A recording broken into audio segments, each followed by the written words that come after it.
I request you all to clear the gap and move forward. Please keep your phones on silent mode, switch them off, and make sure you've done that. Please move forward. People will be joining in.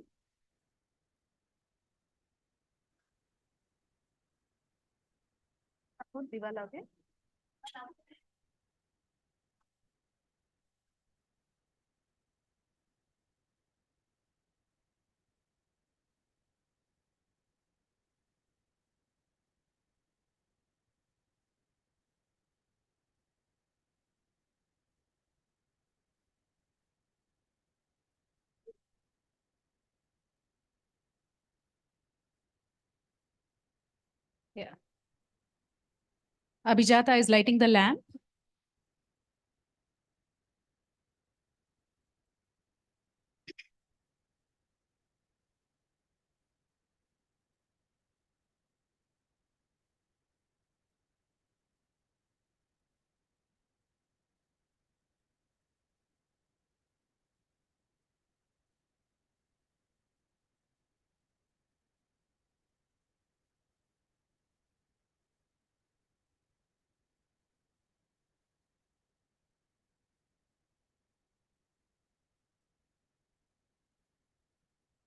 I welcome you all for the Patanjali Jayanti celebration. We'll be doing the invocation together. Just that we'll be chanting Yogena Chittasya, Gurur Brahma, followed by a Patanjali Muni Prarthana, which most of us are not aware of, and the Dhanvantari Mantra. Okay, let's begin.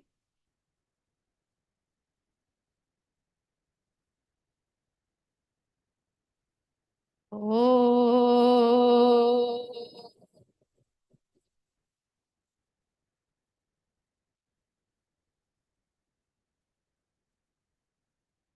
Oh.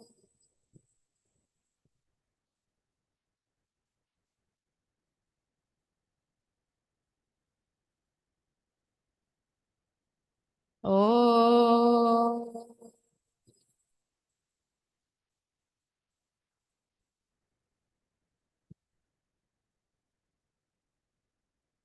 योगेन चित्तस्य पदेन वाचा मलं शरीरस्य च वैद्यकेन योपाकरोतं प्रवरं मुनीनां पतञ्जलिं प्राञ्जलिरानतोऽस्मि आबाहुपुरुषाकारं शङ्खचक्रासिधारिणम् सहस्रशिरसं श्वेतं प्रणमामि पतञ्जलिम् यस्त्यक्त्वा रूपमाद्यं प्रभवति जगतो नेकदानुग्रहाय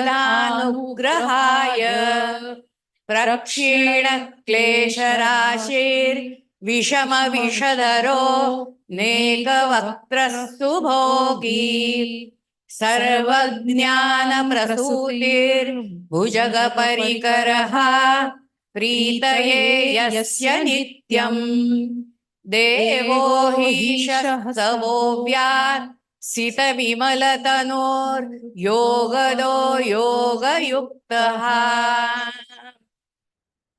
गुरुर्ब्रह्मा गुरुर्विष्णु गुरुर्देवो महेश्वरः गुरुः साक्षात् परं ब्रह्म तस्मै श्री गुरवे नमः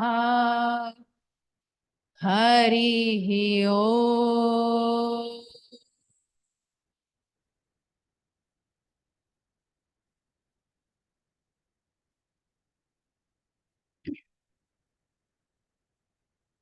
Oh. I'll be Dhanvantari Mantra.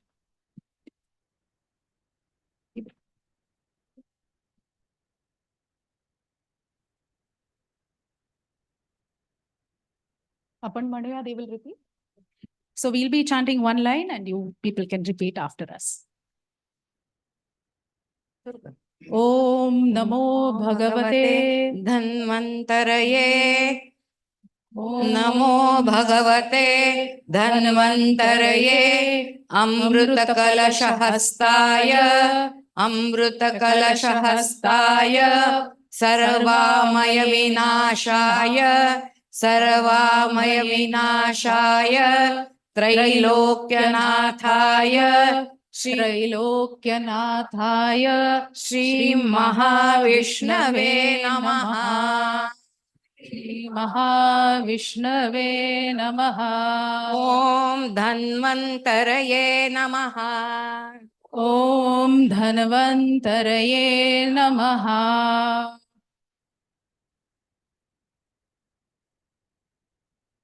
Hari Om.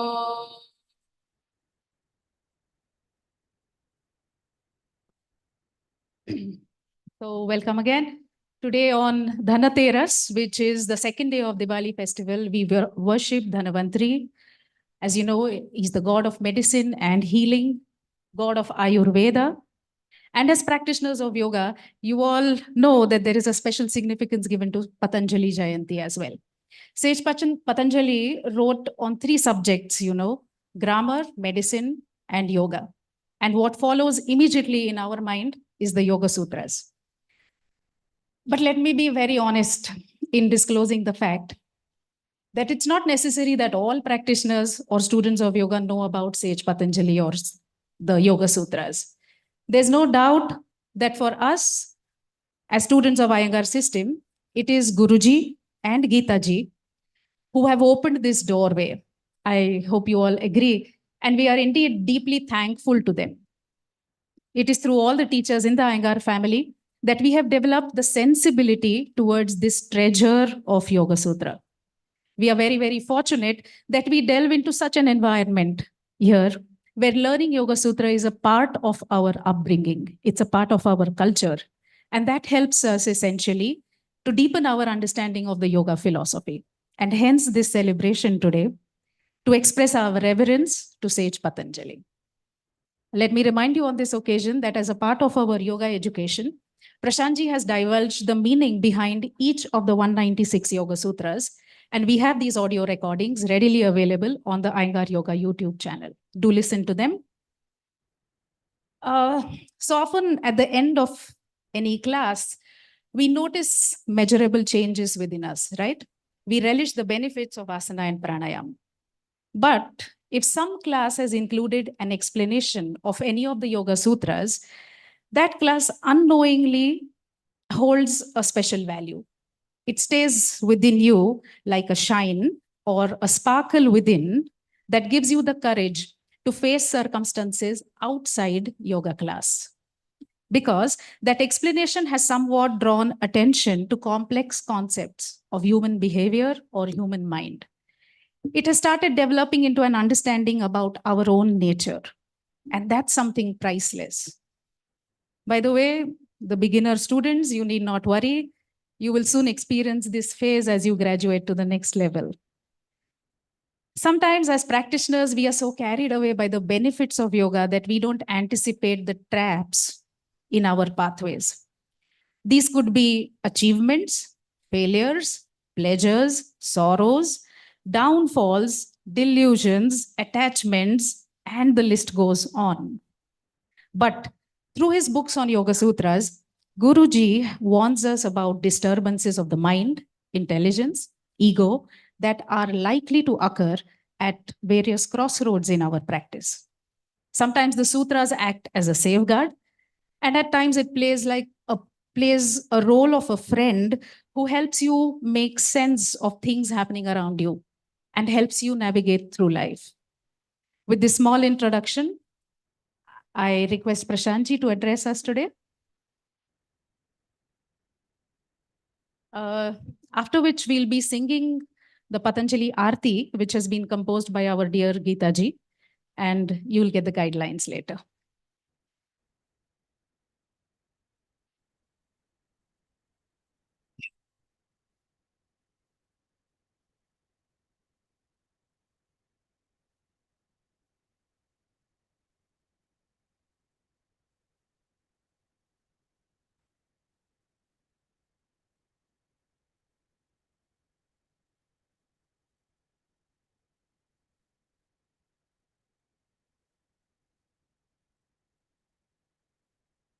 So,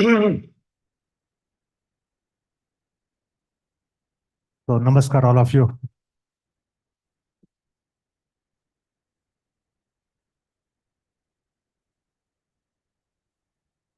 Heartily welcome you on this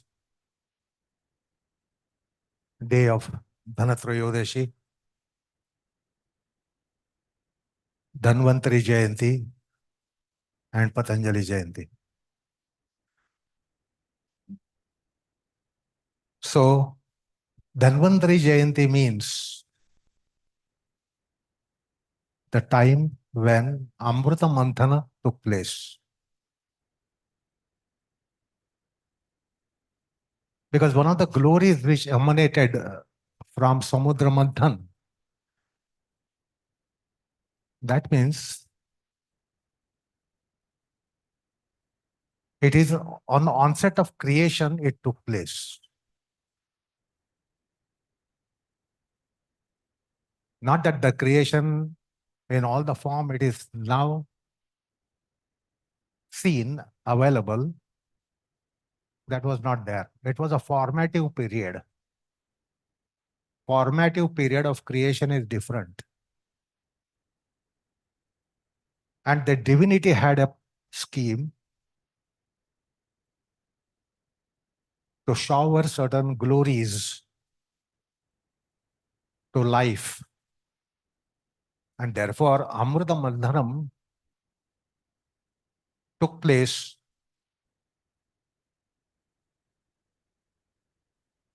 in what is called as Kshira Sagara.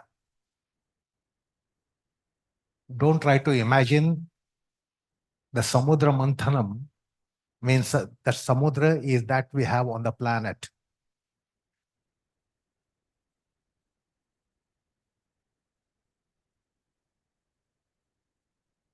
And one of the glories was avatar of Vishnu, Dhanvantari. So various glories came up. You will read in the Puranas, Srimad Bhagavat Puranam, which describes the Samudra Manthanam. Different glories came out of the churning of Kshira Sagara.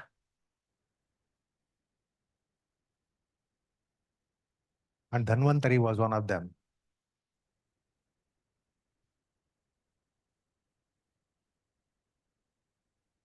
So it dates back to remote past.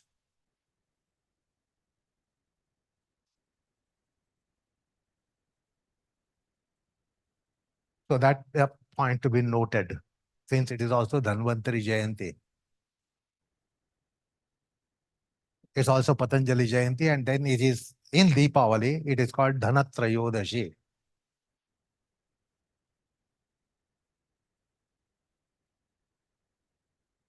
The word Dhana in Dhanatrayodashi comes for a form of Lakshmi as well as Dhanavantari. Because greatest wealth to mankind or life is health. And health is the wealth for all life forms. So it was apt that he was named Dhanvantari. Anyway, proceeding further,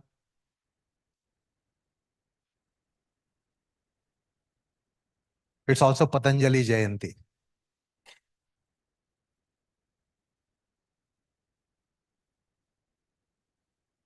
And it aptly comes in Deepavali, because Deepavali is the festival of lights.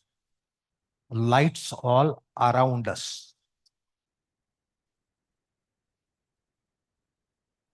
We lit the lights around us.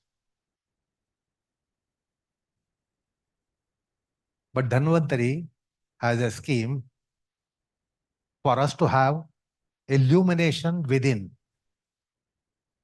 So it is Deepavali within.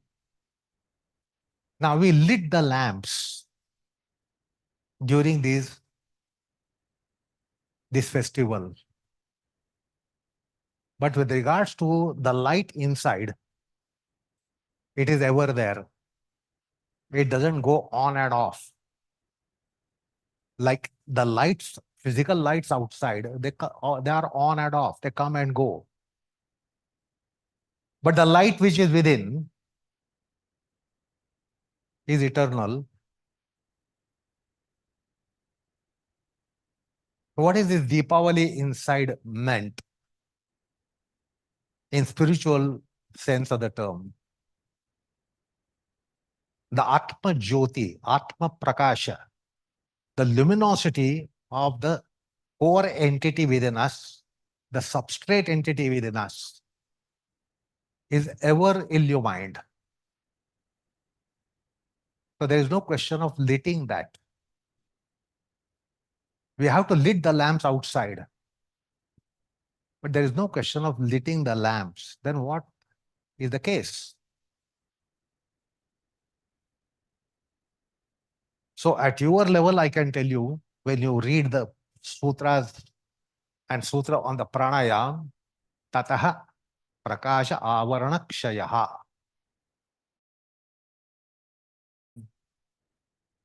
to get oxygenated more than usual, or to get decarboxylated more than usual. Because for us, the breathing is what? Oxygenation, decarboxylation, oxygenation, decarboxylation. And we think it is to be done in different schemes.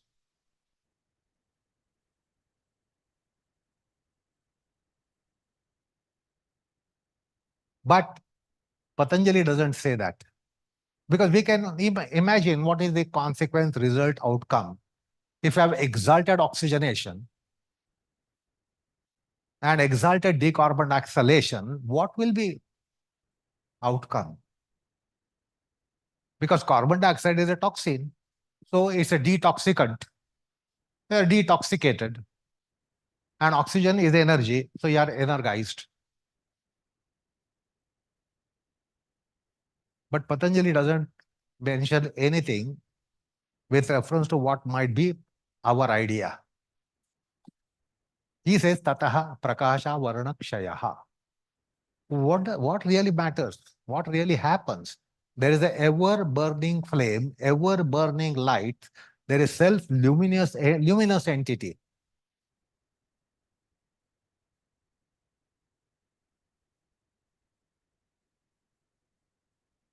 Like we have the sun, we don't lit it every morning and blow it away every evening. Which happens in the case of lights. When it is evening, we put on the lights. Morning, we put off the lights. The sun is ever burning for last 4,500 million years.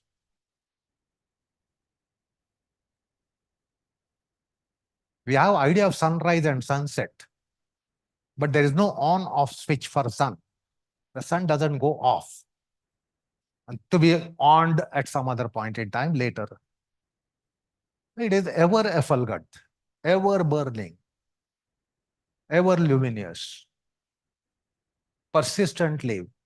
There is nothing like we have voltage problems, and then we know what happens with voltage problems. The sun doesn't have any voltage problem, that sometimes it is strong and sometimes it is weak. The sun is ever with the same luminosity, illumination, constantly, persistently, consistently. So we have a sun within, the Adhyatmic sun within, which is the Atma Prakasha, Atma Jyoti. That doesn't flicker. That is not blown out or to be again lit. But what happens? Prakasha Avaranam. It is veiled, enveloped, covered by clouds. Like the sun, during the monsoon, sometimes we have during the daytime quite dark because of the black clouds all over, thick layer of black clouds. What happens to the sun? Sun has not faded out. Sun doesn't fade out. It is the clouds which veil the sun. Similarly, in our mind, psyche, consciousness, chitta, there are cloud formations. The cloud formations thicken and sometimes thin down, sometimes thicken, sometimes thin down.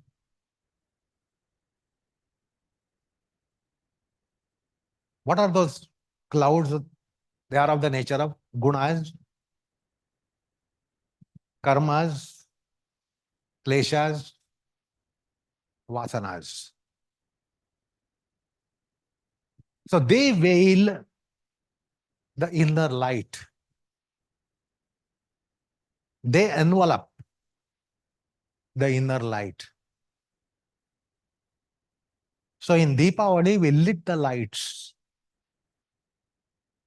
While in yoga, we are supposed to clear the internal space Chidakasha, which is full of clouds of the form of karma, klesha, vasana, etc., etc. So the clouds are to be driven away for inner luminosity to shine forth.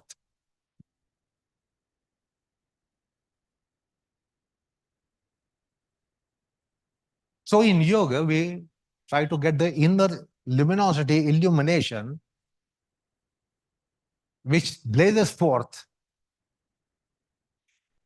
Now, how these clouds are driven away? You can't blow them. The clouds in the sky will be blown by wind. A strong wind comes and the clouds move from our overheads and clouds go elsewhere.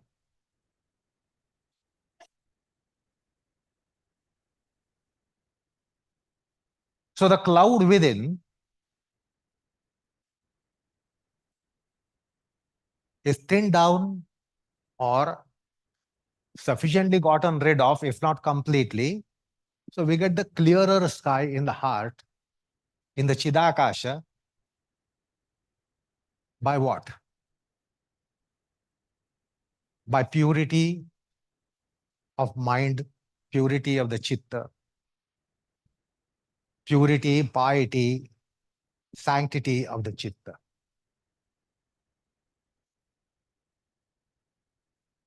So through the process of yoga, the Rajatama gunas, which veil the light from within,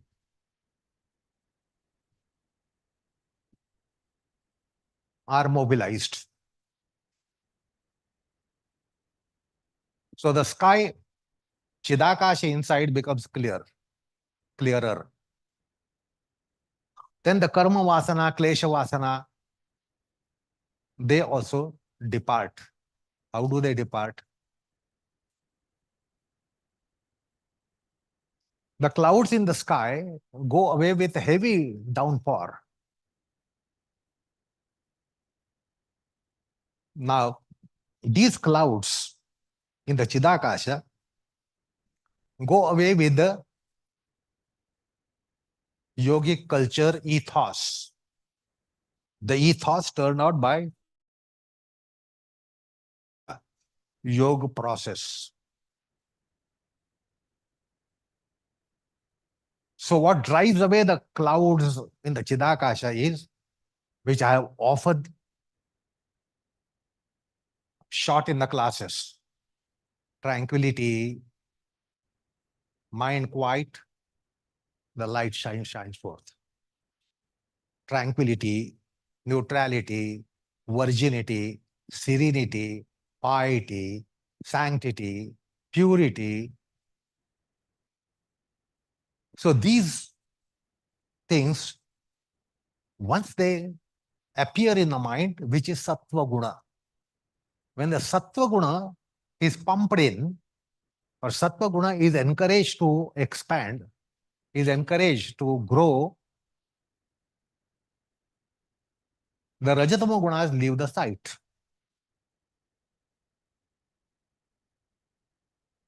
So they are in the form of tranquility, neutrality, virginity, sublimity, purity, piety, sanctity, sanity, equity, equanimity, equilibrium.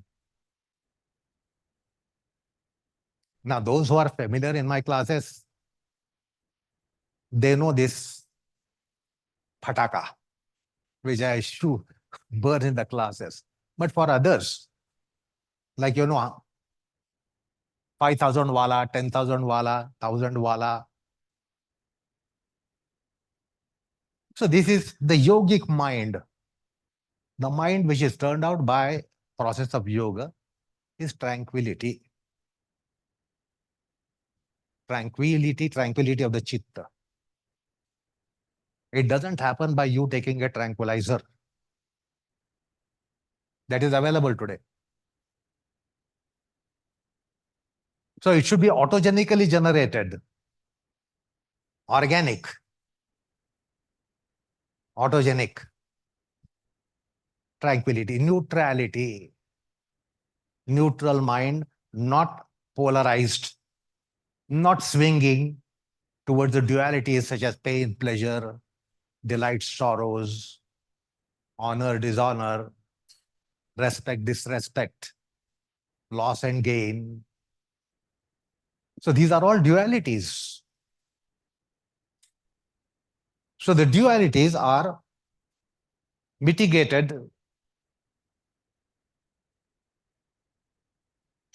and they are neutralized. That's why it is called neutral state.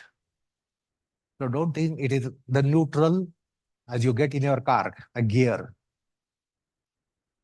You have forward gear and backward gear and neutral gear.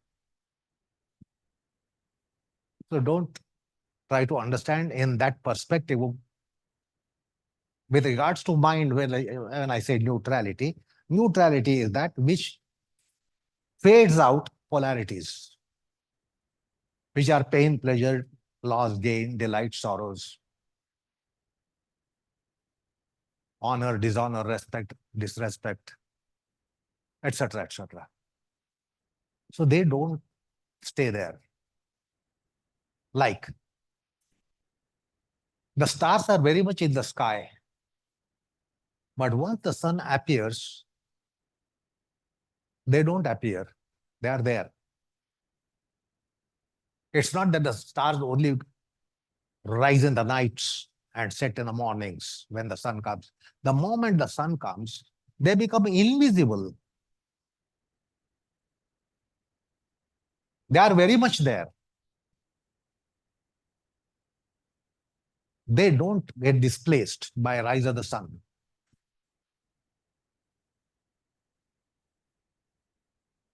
So similarly, the function of Rajatama gunas, which play havoc in the form of turbulence in our mind, psyche, consciousness, and all kinds of dualities getting flared up, the neutrality neutralizes them.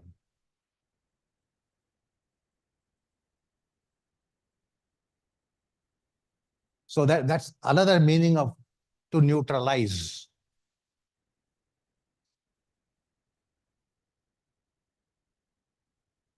Is to destroy. They destroy the polarities or suspend the polarities or drive away the polarities for some time. And at that time, the inner luminosity shines forth. So that's the Deepavali inside.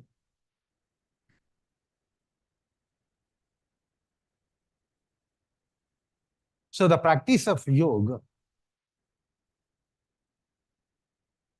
has to be seen in that perspective. It is not for you to be kept fit, for you to be kept free from maladies, or give you a false sense of feeling fine.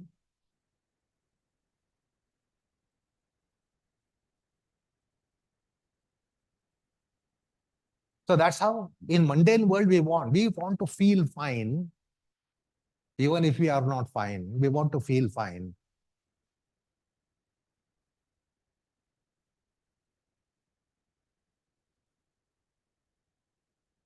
So the classical yoga is not for feel fine, feel better, feel delighted, feel happy, but it is to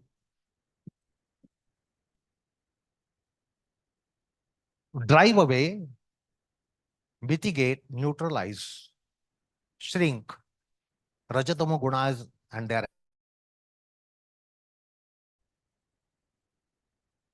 and therefore tatakshiyate prakasha varanam. The function of pranayam is to do the guna management, the guna administration within us, which is subsuming the entire embodiment, gross to subtle, physical to psychical, physical to psychological to psychological, chaitik. And therefore, the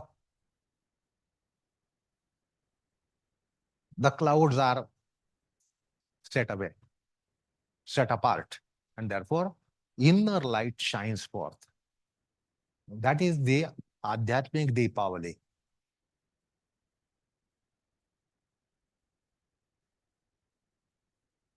Now, today we have this grudge. The Deepavali increases pollution. Inner Deepavali is cause of depollution. When the pollution goes, the Diwali inside happens. Outside Deepavali, when there is Deepavali, the pollution increases. So that's the difference between Deepavali inside and outside. So Patanjali was the one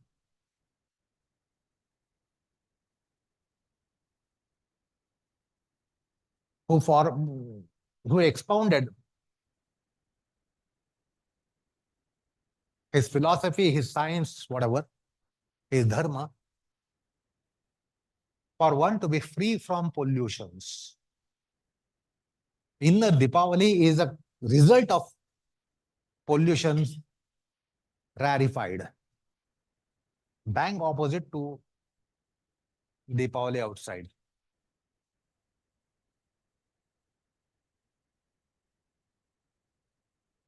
So that's the relationship between Patanjali and Deepavali for you and me.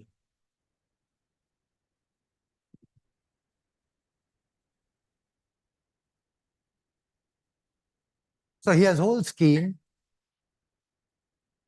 The three layers of yoga he has described: Adhamadhikari, Madhyamadhikari, Uttamadhikari, lower grade, mid grade, higher grade, from which we can be deducing countless hierarchies.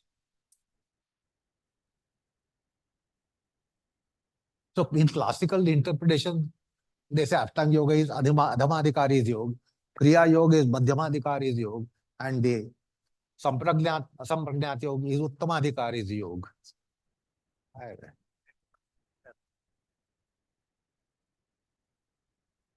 We can deduce from that Uttamottamadhikari grades towards Uttamottamadhikari to Adhamadhamadhikari on the lower plane.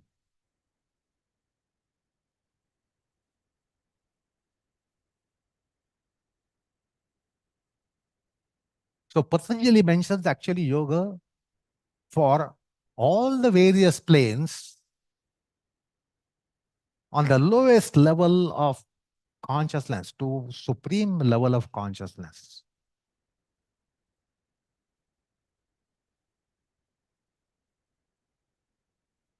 So at this point in time, it is proper for me to divulge. You know, Guruji is the icon for all of you. Guruji is the icon for all of us. We never bother about who was icon for Guruji.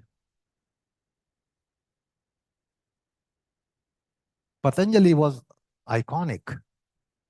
He was ideal for Guruji.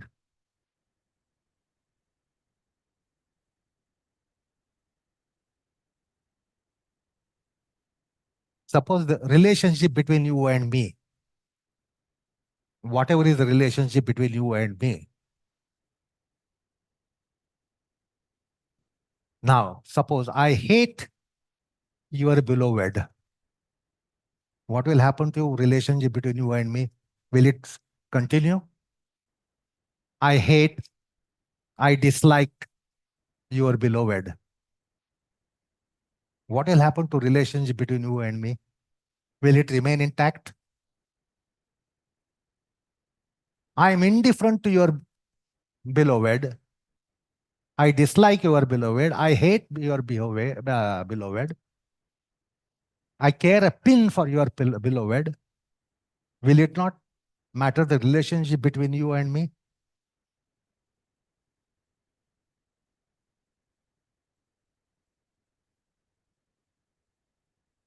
So, Patanjali was Guruji's beloved. How much you love Guruji really doesn't matter. Because if you don't like his beloved, if you are indifferent to his beloved, if you care a pin for his beloved, what will happen? He will not reciprocate to your devotion. He will not reciprocate to your dedication. He will also become indifferent to you. Is that right? If I'm indifferent to your very loving person, most loved person by you, if I'm indifferent, you are also going to have indifference with me. We have not understood this. We only have fallen in love with Guruji. We love Guruji. Double L, double L, double L, double L, OV. We love him. We revere him. We have never bothered about. But Patanjali was his icon, ideal.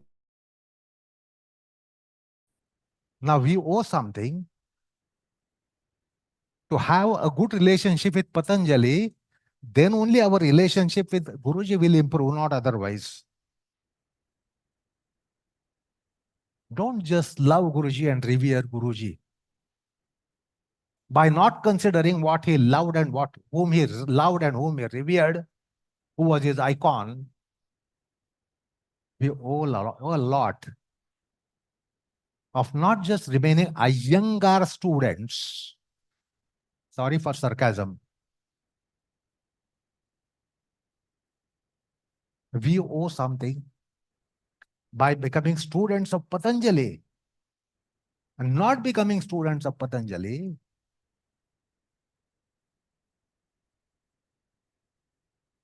it will be disheartening to Guruji. So we have to recognize, identify this.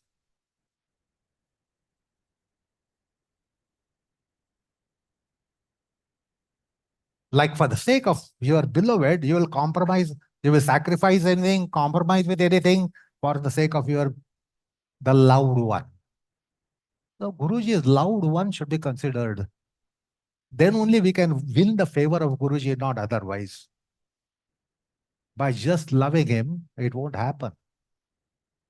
That is required. That is one side of it. The other side of it, we should know what was Patanjali for him.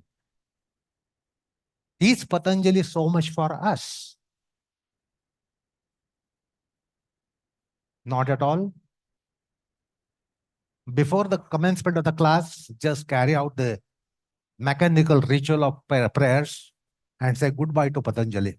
Go away. We don't need him. We don't want him around.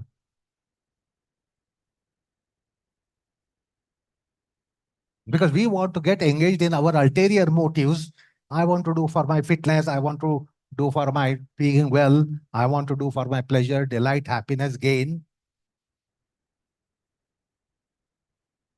So it has become a mechanical ritual to chant and recite the prayers.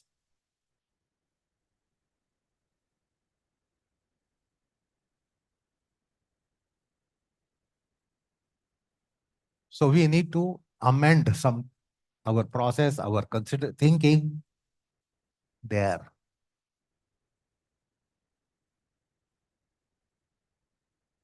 Like is a beautiful example given between a mother and her baby. You cannot make that woman, that mother happy as easily. You will make her happy by making her baby happy. You just take some chocolate for a baby, which is hardly 10, 20 rupees. The mother is happy to the extent of 10,000 rupees. Why? Because the child, the baby is so loving, beloved to the mother. So you cannot make that woman happy. You can make the woman happy by keeping the child happy. Take them some toys, which will not cost more than 100 rupees. Take some gifts. Give the gift to child. The mother of the child is happy. Whatsoever you do for that woman, she is not happy. To make that woman happy, perhaps you will have to give a sari which is 100,000 plus rupees, a sari which is costing 5 lakhs, 4 lakhs, then perhaps she'll be slightly happy. It is easier to give just 10 rupee chocolate to this child, and she is much more happy than a Banarasi sari or Kanjivaram sari, which is costing fabulous 4 lakhs and 5 lakhs and 10 lakhs.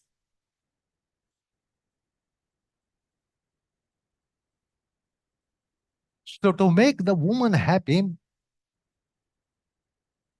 fondle the child, like the child, love the baby, praise the baby, give gifts to baby.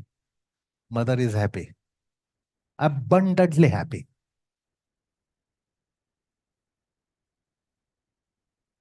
So if you want to make someone happy, see that you make his beloved happy even by a little bit. You give something worth 10 rupees, the lover is happy by millions of rupees. That's the relationship between them.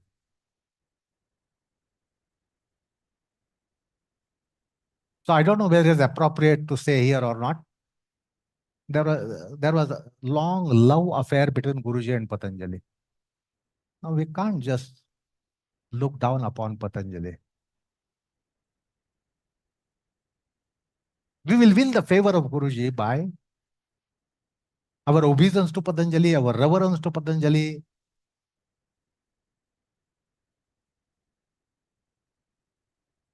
So I have tried to let out a secret. If you want to win favor of Guruji, become students of Patanjali, not just love Patanjali. For a child, you can offer some toys and chocolates and cookies. The child is happy. But Patanjali will not be happy. You can't go and offer a chocolate, Cadbury's, which is just 10 rupees or perhaps 100 rupees. These days, Diwali, you get that package, Cadbury celebrations. Maybe you might buy it for 3, 4, 4, 4, 500. Students of Patanjali.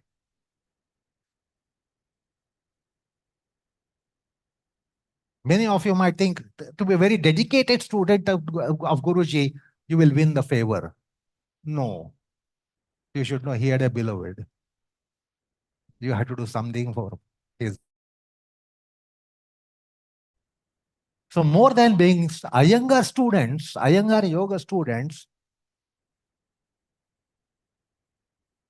we have to be students of Patanjali. So I've given a secret. If you want to have more favor of Guruji, what you should do.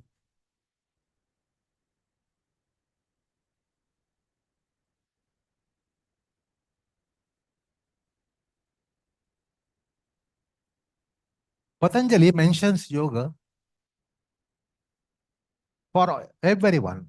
Shipta bhumi, Muda bhumi, Mood, Kshipta, Vikshipta, Ekagra, Niruddha. So broad classification she has given, 5 classifications she has given.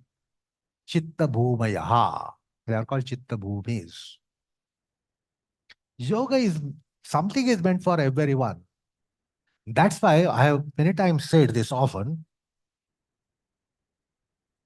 Yoga is not for one and all. Where this has been sounded in the world, yoga for one and all, yoga for one and all, yoga for one and all. I have made a little amendment there. I say, yoga is not for everyone, but something is there in yoga for everyone. Understand what's the meaning? There is something of yoga for everyone, rather than saying yoga for everyone. That happened, that slogan came up because yoga was to be popularized. Because the yoga was to be popularized, all the pioneers in propagating yoga amplified this yoga for one and all, yoga for one and all, yoga for one and all. There is something in yoga for one and all. So let's get some education about the reality about that. It's not a yoga for one and all. That's why yoga has been described as Kalpa Vruksha.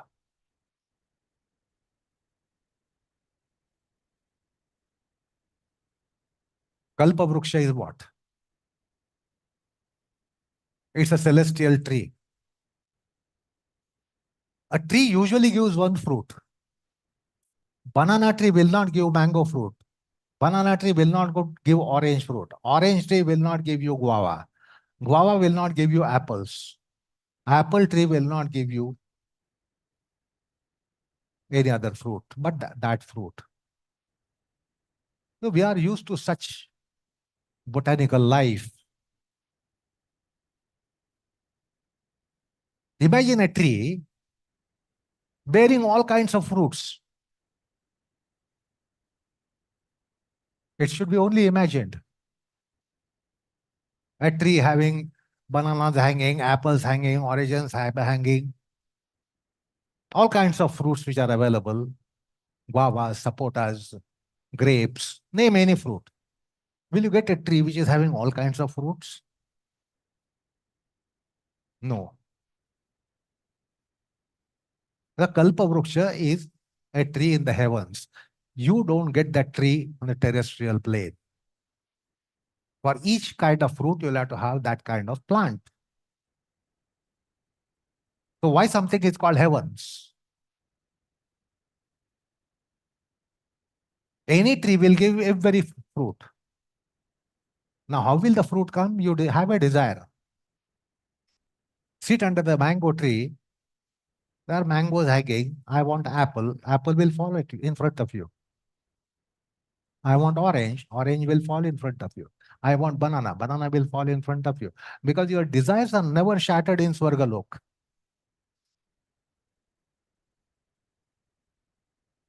Whereas we ask for banana, we have to wait for ages. We don't get it.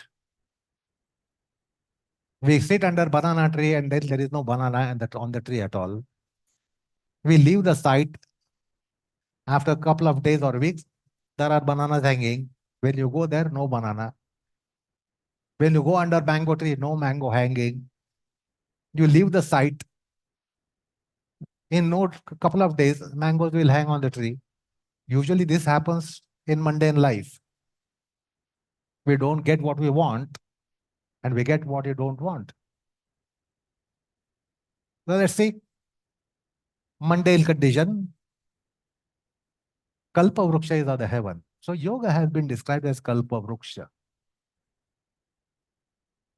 Point is, it is for mood, kshipta, vikshipta, ekagra, niruddha. Therein, Patanjali Vyasa clarifies with regards to mood, kshipta, vikshipta, samadhi, yoga, pakshe na vartate. So the samadhi of those three bhumis will not fetch samadhi. Whereas the samadhi will be fetched by only ekagra, niruddha, the last two bhumis. However, some yoga will be there.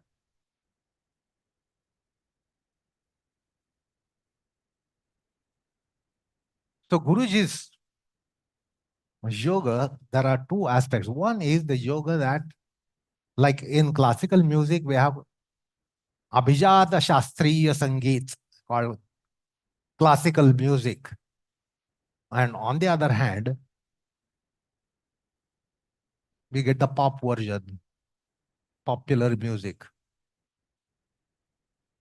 Upashastriya, Sugama Sangeet,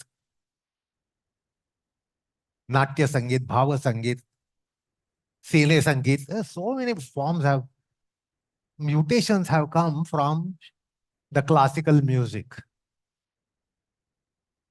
Similarly, it is the case of yoga. Popular version of yoga had to be devised for universal appeal.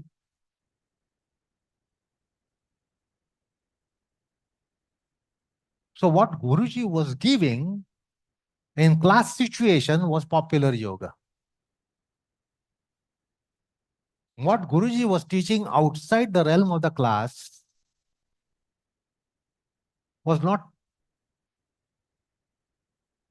uh, gravitating towards popular yoga, but then he was going towards more essential yoga, and that is quintessential yoga. What he practiced was totally different. So that I have said many times, it is the case. Otherwise we have this condition: walk the talk, walk the talk, walk the talk, talk the walk, talk the walk, talk the walk. Guruji never walked the talk, never talked the walk. What he was practicing, what he practiced, was totally different than what he taught. He taught what you need, and he practiced what he should.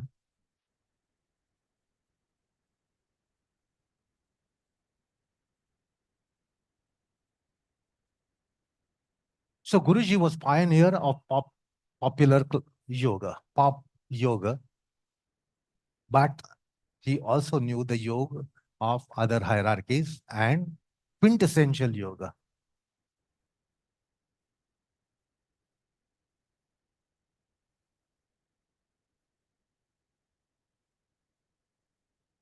So Guruji's yoga has been, at this point in time, let me tell you about it.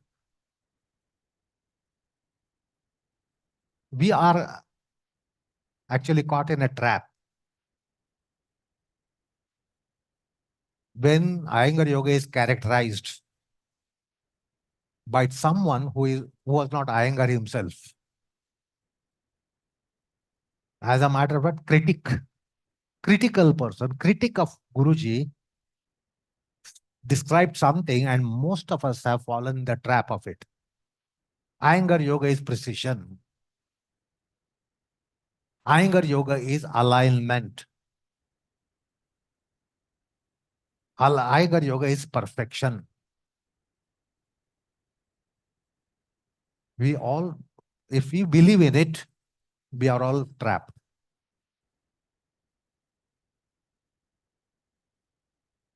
So I want a generation of students of our institute and Iyengar yoga at large not to make people fall in the trap.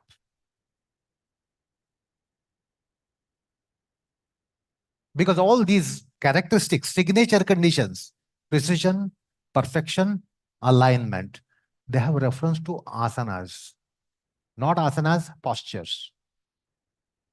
Posture should be aligned. Posture should have symmetry. Posture should be perfect. Posture should be precise.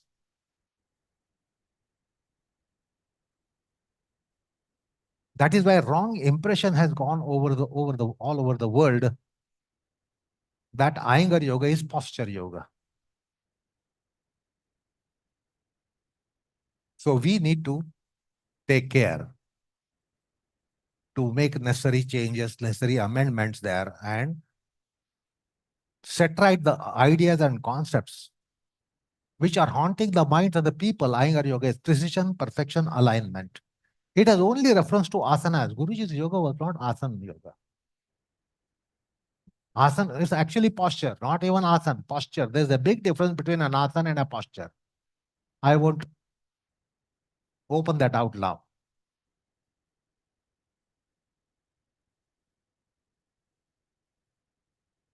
So that's how it has been branded. Now, logically think over. If Guruji was teaching Yehudi Menuhin as one of the most distinguished students, Yehudi Menuhin was his student, not student of yoga. Let's be clear about it. The Queen Mother of Belgium at the age of 84, she was student of Guruji, not student of yoga. So Guruji is acclaimed for these luminaries whom he taught. None of them were students of yoga. They were all consumers of Guruji's skill. They wanted to take benefit of his skill that he had. Therefore, Yehudi Menuhin became dedicated student. Many musicians became dedicated students. The celebrities became dedicated students. Not that they were students of yoga, they had inquisitiveness about yoga. But then that gave him name, fame, recognition, etc., which was necessary for him to carry out his mission of propagating yoga. That's why most of you are turned to him, because Guruji has taught celebrities. Guruji is acclaimed as the greatest teacher. That's why, let me tell you, on the wristwatch of Guruji, which Yehudi Menon gave him in 1954, what is the inscription there? Not my best yoga teacher, my best violin teacher. He wanted to play violin better with the help of Guruji. So he wanted Guruji to be assisting factor for him to play violin better.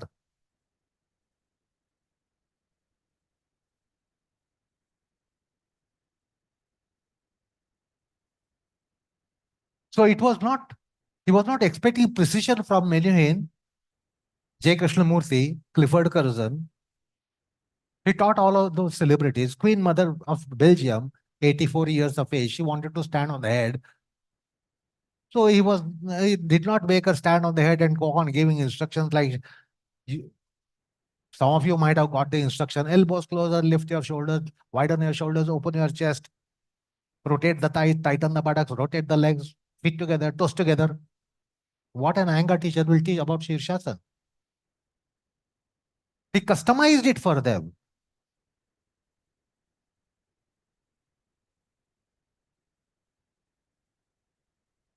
So it is wrong to say that Iyengar Yoga means precision, which is all posture related. Alignment, we speak with respect to body. In asanas, we should be well aligned. No, we don't speak about mind alignment, but body alignment. Whereas the asanas come in the scheme of chitta vritti.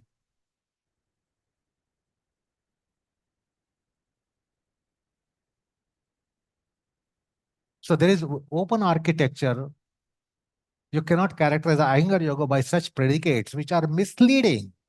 Let's do away with it. Let us try to tell the world more amplified than they have done it.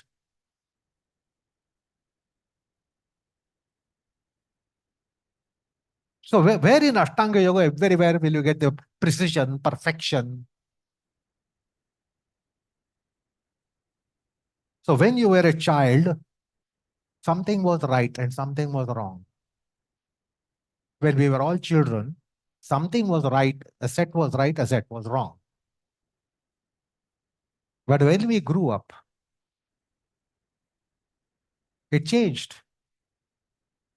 We became children, we came to teenage, we adolescence, youth, adulthood. So things change.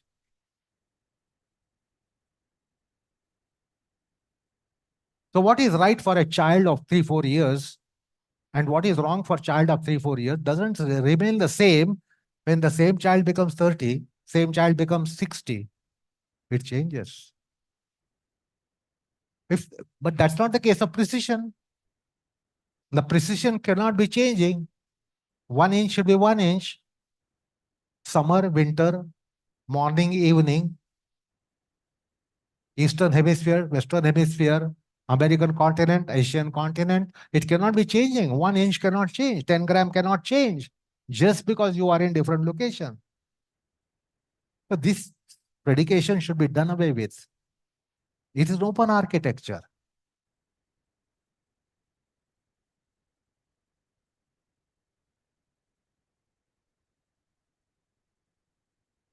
So it doesn't have a set process to say this is precision. Now, critically probe the concept of precision. You cannot be having flexibilities. Okay, 1 inch, you are a child, this is 1 inch for you. And now you are a young person, 1 inch cannot change. 1 inch should be 1 inch. But it changes. The child is made happy to a particular unit of happiness by offering a chocolate. Now, I cannot give the same chocolate to you and expect that you are happy to same degree.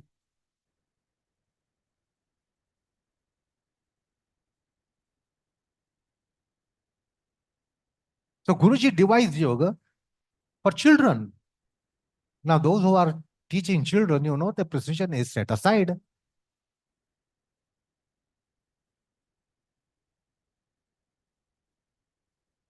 A diseased person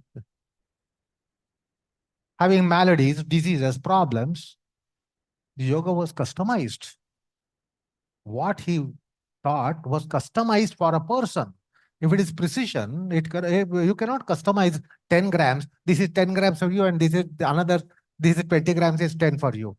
No, the 10 gram is 10 gram for everyone. Whether you are a child, whether you are stupid or intelligent or rich or poor, 10 gram is 10 gram. But Guruji's system has open architecture. It was customized, devised to the given condition.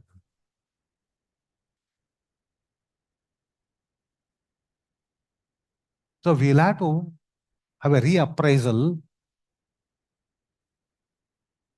So I would request you to write an essay on anger yoga and give it to me.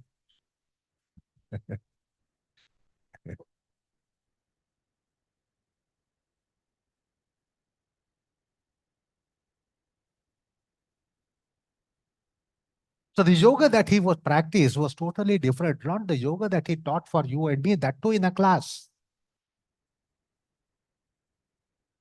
Many of the students are claiming that they know Iyengar yoga because they learned for 30 years. Little critically, if I say 30 years, how once in a week class, 2 hours once in a week for 30 years.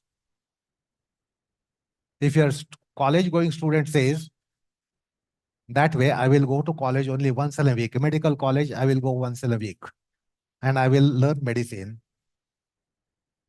Is it allowed? I go to engineering college, I will go once in a week. 2 hours once in a week, 2 hours once in a week, 2 hours once in a week. You will not complete your course in 500 years. You don't live that long. And that to the class situation, class framework is one. You can't say that you attended his classes and learned, conceived, construed what is Iyengar yoga.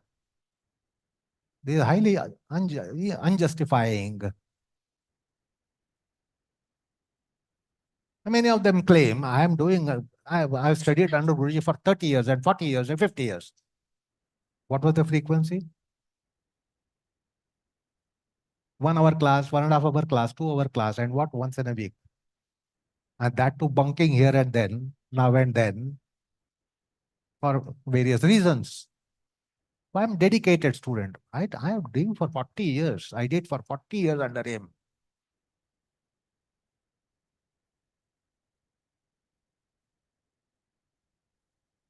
So we should have learned from Guruji rather than he teaching us. Because his teaching would be limited in a class. We should have learned it from his life. So what he taught yoga was because of why you wanted. And the why for him was totally different. Therefore, the what changed.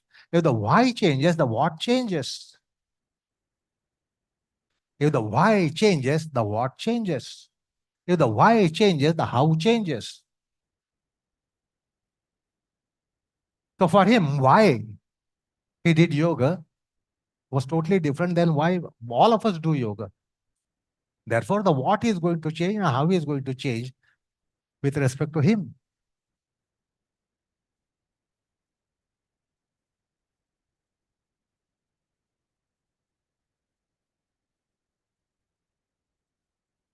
Although he tried to put across to some extent, but he did not have the time, and nor most the student did not have the time. See, if you say once in a week and 2 hours, that means you don't have time. So he could not do. So when you don't have time, how can I help you? If you say, I have no time, even if I wish to help, I can't help. You every time say, I have no time, no time, no time. Go away, I will say. No time, go away.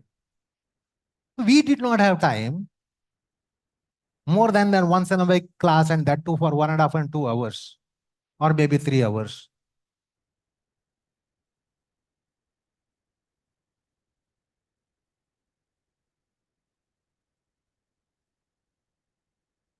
So Guruji's yoga, that's why I have been doing the distinction between Iyengar yoga and Iyengar's yoga. What was his yoga? At least you must have a sense of inquiry. We may not be able to practice, but why not figure out what was his yoga?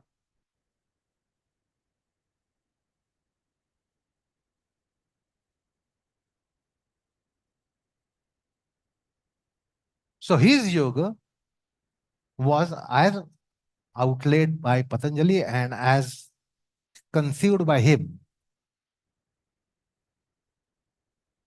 Whereas in our yoga, Patanjali has no place. While for his yoga, it was occupied by Patanjali. When he was doing his own yoga, he was studied with Patanjali's precepts, Patanjali's process, Patanjali's guidelines. As he understood, it was impacting, influencing his practice. So we at least should peep into his practice, peep into the principles of his practice, peep into what was yoga for him. It may not be practicable and practical for you to be practicing that and doing that, but we owe inquiry as to what was his practice.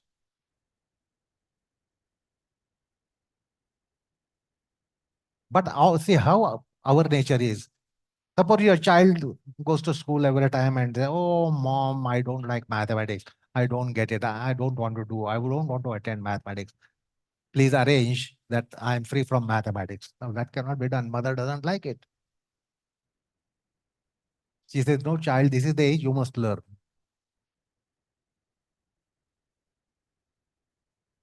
But in our case, yeah, I think this is not suitable. I will not do. I'm not inclined. I will not do. I don't see advantage. I will not do. If the child asks for the same freedom that it is not going to pay me, I don't want to do it. It is not good for me. I'm not going to do it. As parents, will you allow the child to go its way? Child, do whatever you like. Don't do whatever you don't like. You don't allow the child to do, but we all do it.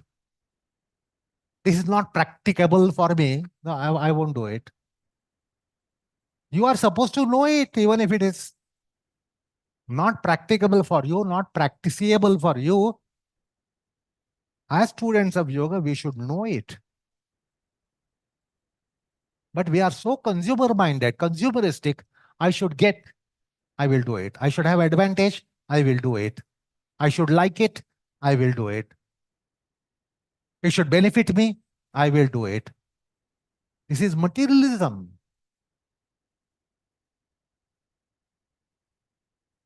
Now we make the child to do so many things. The child is not inclined, but we try to induce the child. Somehow or the other, we say that the child does it. But if we give the freedom to child, do what you like. Don't do what you don't like.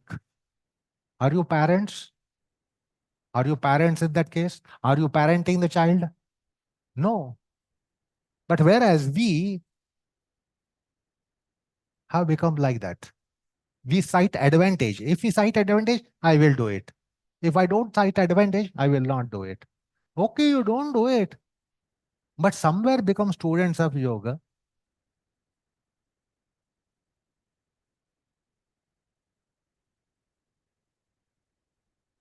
After 7, 8, 10, 12 years of your pursuit, maybe first year we won't expect you. First couple of years, we won't expect you. But if you are doing for 7, 8, 10, 15 years, we must have inquiry into what really yoga is, whether it is good for me, applicable for me, practicable for me, useful for me, productive for me, paying for me. This is consumerism.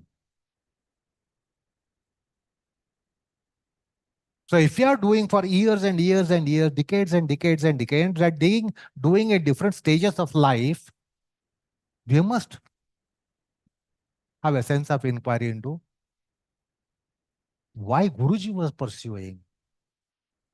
What was the gravity on him to be doing yoga until that ripe old age?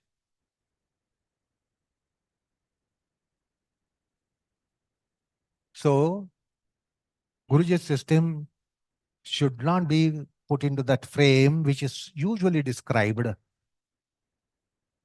as students of Institute and Iyengar Yoga, students and teachers of Iyengar Yoga. See that you kick away such predicates, such descriptions which are done by aliens of Iyengar, aliens of Guruji. They have made a broadcast of it. Precision, perfection, symmetry. It's all asana reference. There is so much of yoga beyond asana. And then this is posture reference precisely. Beyond posture, there is so much of yoga, so much in yoga. Well, let's try to open our eyes for what yoga is. So that will be our Deepavali. Let's not be blindly going after whatever we have consumed and construed and conceived, believed. Let's have discernments. Let's try to have disillusionments.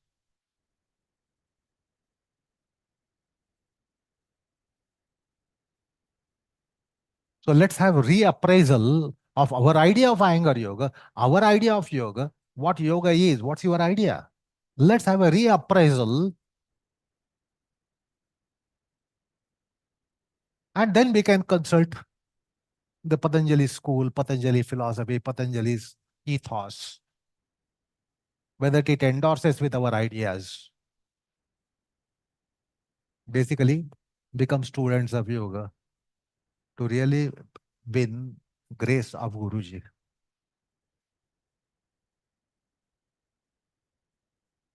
By falling at his feet and rubbing your nose on his feet, it won't work. It won't work. So before you want to establish good relationship with a person, first try to know who are the allies and aliens of that person and keep them in proper place, proper box. Then your relationship with that person will be improved. But if you don't consider who is the alien of that, the person with whom you are interacting, with whom you have to be friendly, you don't consider the alien and allies, the loved ones and hated ones. We should not be doing what Guruji did not like. On one hand, we should be doing what he liked. And we should identify his love affair with Patanjali. Then only we can be favorable to him and he will be favorable to us. Okay? So wish you auspicious, enlightening Deepavali. I won't wish you happy Deepavali. Whole world wishes you happy Deepavali, happy Deepavali. None of us is happy, despite so many people wishing happy every occasion. And we Indians have 1,000 occasions every year, and every occasion happy Sankranti, happy this, happy that. Why nobody is happy?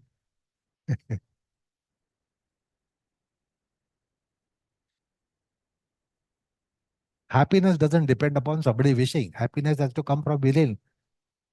You have to open that resource fount hole of happiness, then you will be happy. You don't have to depend upon others wishing you, others giving you. So I want to wish you happy Deepavali. I don't wish happy festivals. enlightening festivals. Namaskar. Thanks for your patience.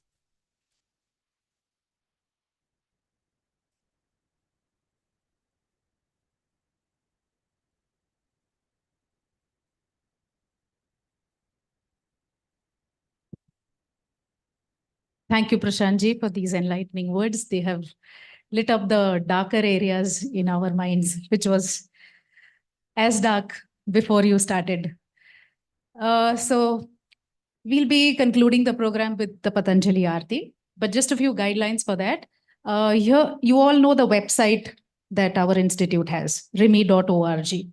So you have to log in and go to that website. On the resources page is the Patanjali Arti, so that all of us can participate in the chanting. For the online people, there's a screen being shared. So you can look at the screen while you chant with us. Okay. Take a minute or so to log in until we get prepared here.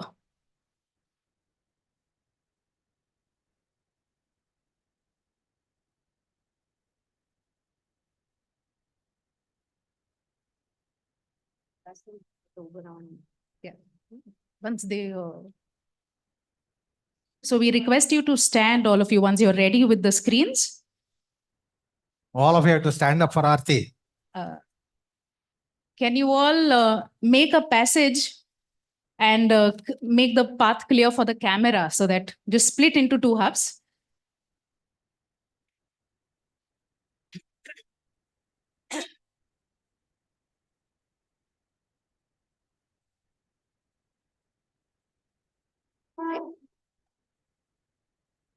Anybody without the phone, without the screen can come here. I have a few sheets.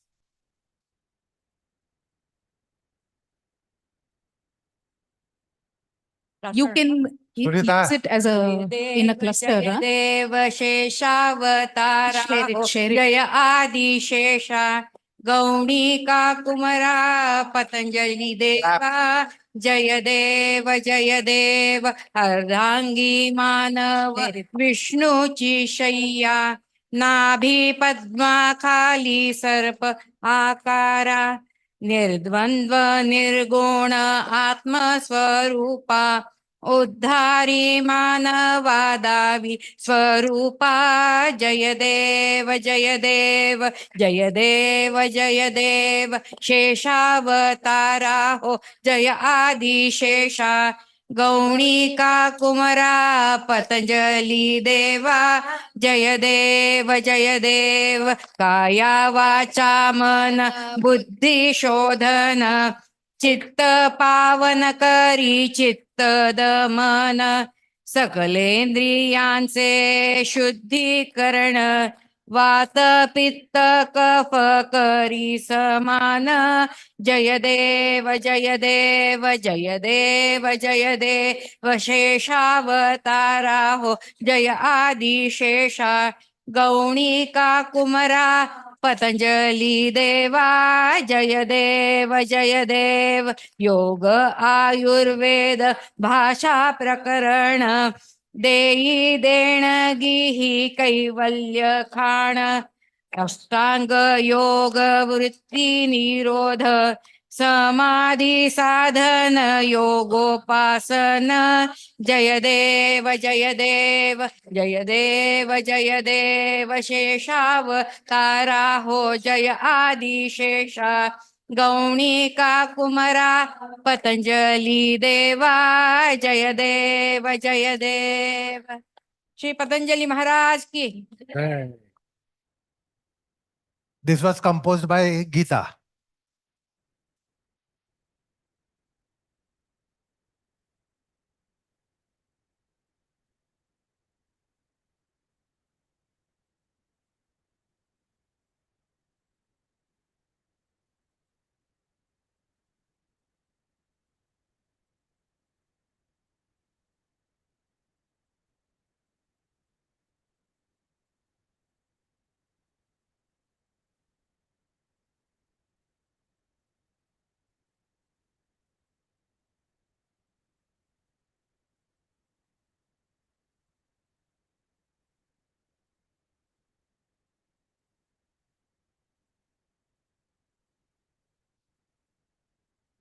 The program is officially over, but there's an announcement related to the Belur Trust donations, right? Like all of you know, it was Guruji's endeavor to uplift the hometown Belur. So we have the donation desk arranged. Those who have not contributed yet, you can contribute, donate. There's a desk near the office, okay, while you go back. People who are not present here, especially attending online, please get in touch with the institute or any association that is closest to you for guidelines.